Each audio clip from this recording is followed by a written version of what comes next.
Resistance দুই ধরনের হয়, একে হলো কার্বন রেজিস্ট্যান্স, দুই হলো ওয়ারন রেজিস্ট্যান্স।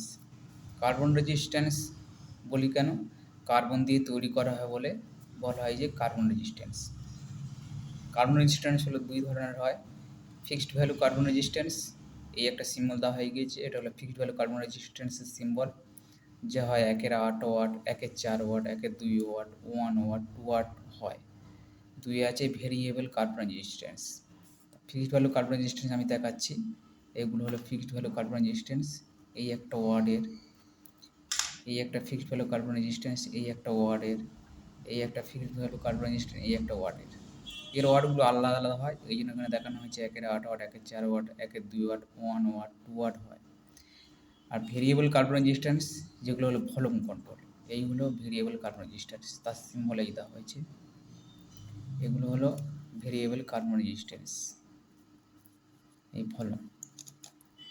2 নম্বরে যেটা হয়েছিল ওয়ারন রেজিস্ট্যান্স, 2 ওয়াট থেকে 200 ওয়াটের বেশি হয়ে থাকে, 2 ওয়াট থেকে 200 ওয়াটের বেশি হয়ে থাকে, যেগুলো ইলেকট্রনিক্স কাজে 200 ওয়াট পর্যন্ত হয়, এর বেশি হয়ে থাকে, এই হলো ওয়ারন রেজিস্ট্যান্স। দেখো এখানে ওয়াট দিয়ে দেওয়া হয়ে গেছে, 10 ওয়াট দেখা যাচ্ছে, এটা 10 ওয়াট পর্যন্ত করেছে, এই ওকে ওয়ারন রেজিস্ট্যান্স বলে।